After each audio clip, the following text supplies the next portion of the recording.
Hello, and welcome to my lecture at the conference Improvisation in Historical Styles, Performance, Pedagogy and Research. I'm very happy to be part of the inaugural year of this improvisation conference. My name is Anna-Katharina Müller, and I'm research assistant at the University of Music and Performing Arts in Munich, Germany. At the moment, I'm doing my doctoral thesis about the importance and teaching of improvisation between 1760 and 1830. In this presentation, I will talk about improvisational lessons for keyboard novices in the age of Beethoven. Talking about ways of teaching historical improvisation can be pretty challenging. With regard to beginners at the keyboard, it seems even more difficult to introduce them to the art of improvisation, preluding, fantasizing, and extempore playing. Plain notated repertoire has become established, while improvisation skills are hardly present among today's pianists.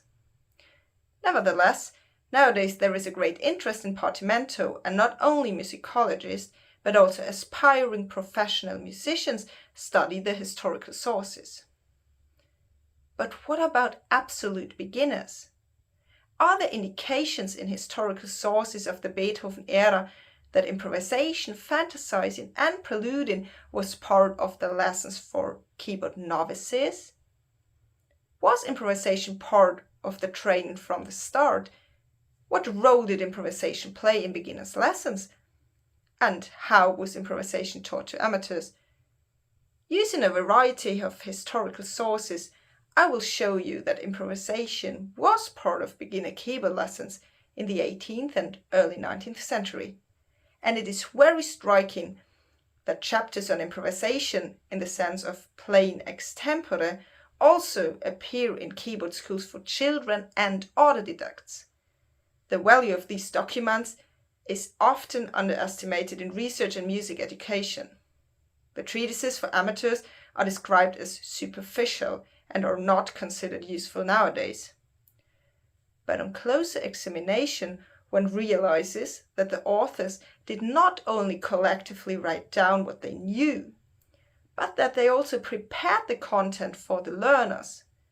Methodological considerations that were derived from the practical experience can be found in these writings. Now, the first step is to collect the sources and the passages on preluding and fantasizing. In this presentation, I will also show you the second step. I will link the sources, keyboard treatises, and improvisation schools of the Beethoven era to current theories from the psychology of learning. And that can be very useful nowadays. From learning theories, specific actions must be derived. I check whether the actions described in the historical sources represent possible actions of the learning theories. In this way, the contents of the sources can be made usable again today. There is a great number of published treatises in the second half of the 18th and in the early 19th century. They can be divided into two categories. On one hand, there are specific books on improvisation, such as Carl Gottlieb Hering's Praktische Präludierschule, a practical book on preluding.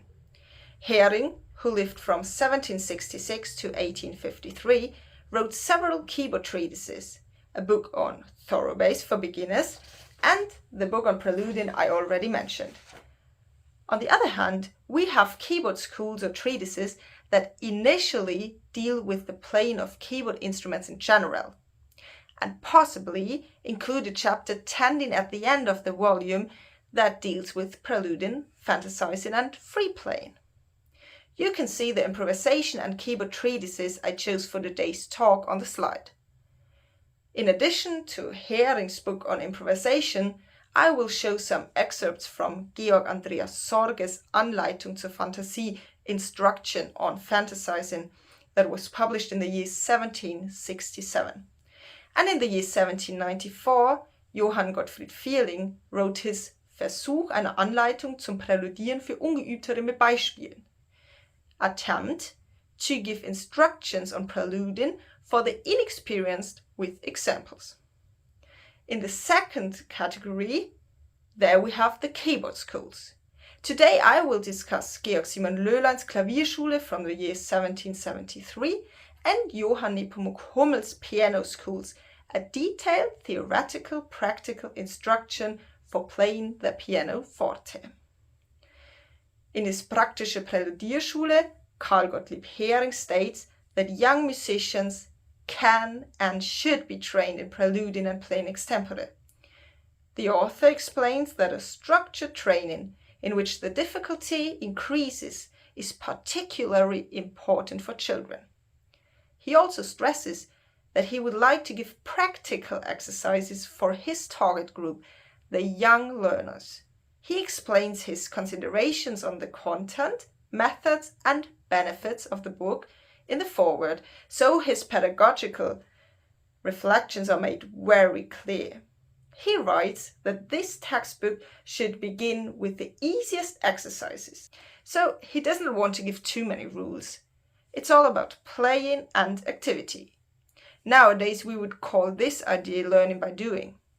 Vierling explains the content in very easy language for amateurs, and he does not hesitate to give references to his school of Thoroughbase, where different aspects are also explained.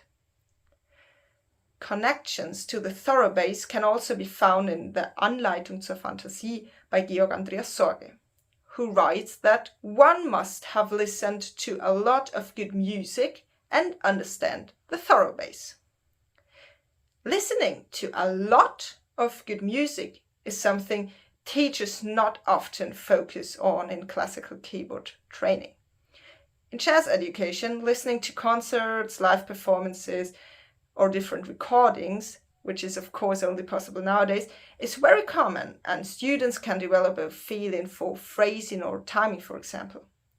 Sorge is not the only one who stresses the importance of listening to good music.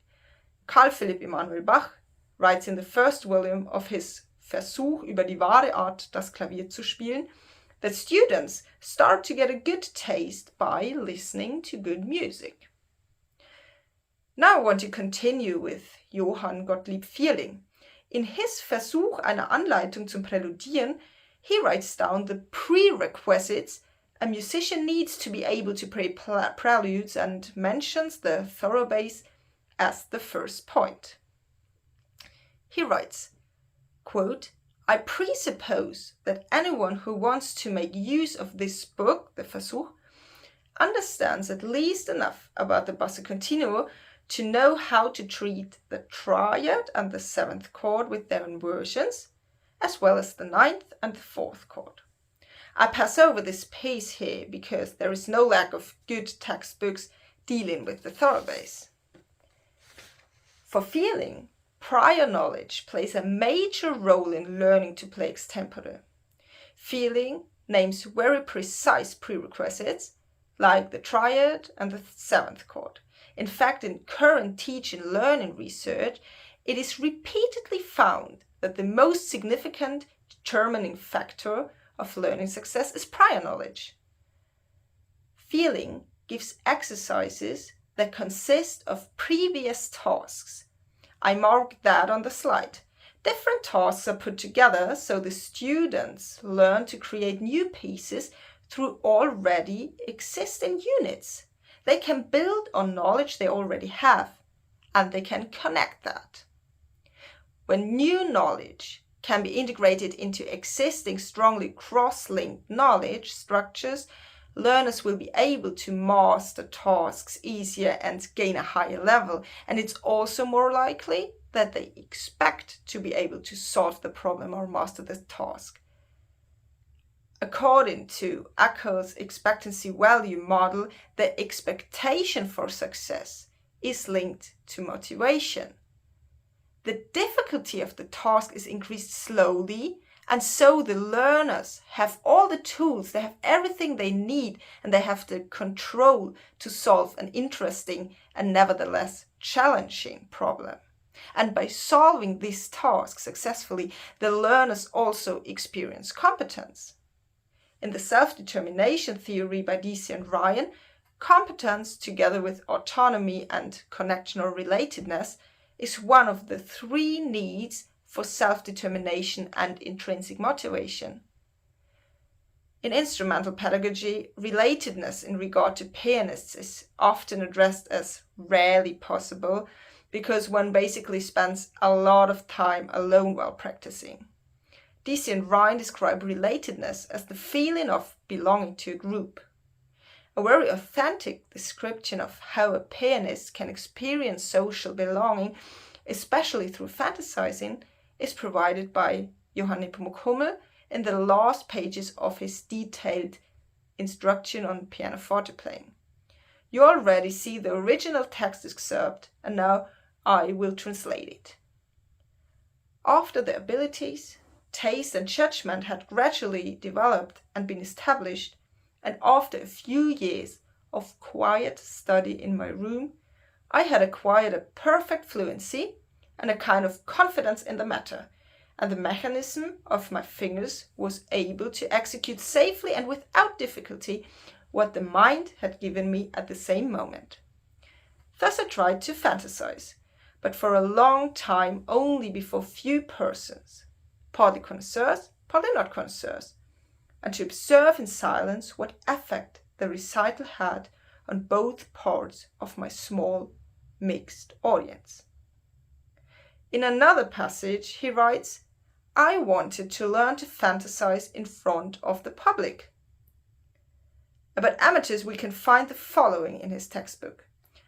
But those lovers, as I think of them, do not want to succeed in carrying out their own ideas, which sometimes come to them in an orderly and appropriate manner on the instrument.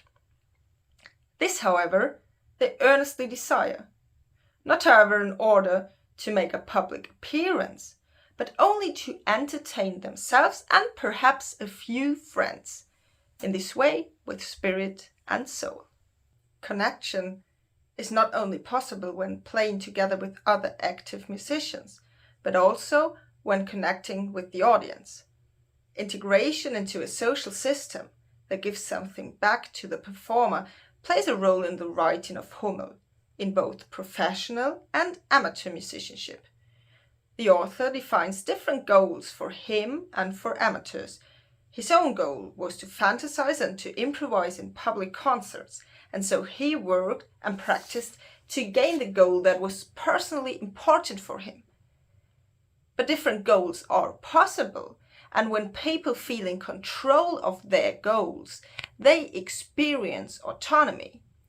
We have already seen that actions found in the textbooks can be connected with the two basic needs for intrinsic motivation, competence and relatedness. When students expect that their action will result in a real change and that it will lead to the achievement of the goal, the need of autonomy, Deci and Rhine name in their theory, can be met. Hummel decided the moment when he showed his improvisation to others himself after, quote, a few years of quiet study in my room. And that, of course, correlates again with the expectancy value model of Eccles and with the fact that one experiences competence when the feedback given by the audience is positive. Georg Simon Löhlein does not address professional musicians. His Klavierschule is for amateurs only. Löhlein explains that giving rules on playing extempore won't be sufficient for the practical implementation in his eyes, so he gives written out examples. The examples can be part of a scaffolding-based learning strategy, where the instruction are decreased slowly. Löhlein shows the harmonic skeleton. You can see the Grundharmonie, so that students can understand how to create a piece like that. He also explains the harmonic progressions and sections by words. For example, bei A ist ein Einschnitt. There's a cut at A. The learner gets to know the process of creating pieces extempore. After the detailed example, Löhlein gives the advice to analyze all the pieces in his keyboard school in the same way as he showed it, so that students get to know the structure and harmonic progressions.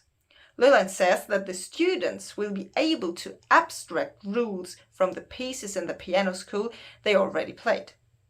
He suggests to learn from good examples and use them for own fantasies. Using a variety of historical sources, I have shown you that improvisation was part of beginner keyboard lessons in the 18th and early 19th century. But foreknowledge was also necessary and very important. The examples provided us with exciting insights into teaching and the proposed teaching methods of the time. Teachers who want to use these ideas for piano lessons nowadays will of course pick out different aspects and modify the content to address the needs of their students. I do not propose to take over the methodological considerations of the treatises without questioning them. What I showed you is that these thoughts can be linked to current theories from the psychology of learning, and by knowing these connections, teachers can use the methods effectively. If teachers today are aware of the principles of learning and motivation, for example, scaffolding, the importance of foreknowledge, the self-determination theory, or the expectancy value model, methods from the treatises can be profitably applied and students can be supported in the best possible way. Actually, it would also be desirable for teachers to reflect on their own teaching methods and develop them further by thinking about historical treatises, psychological theories, and learning science. I want to sum that up with a quote from Jakob Adlung. He writes in the year 1758, "A skillful teacher can put away many difficulties and stones of offense if his honesty, diligence, and good order unite with the patience of the pupils." Thank you for your attention. Now I show you the last slide of my presentation, where you can have a look at the references and further interesting literature. Goodbye.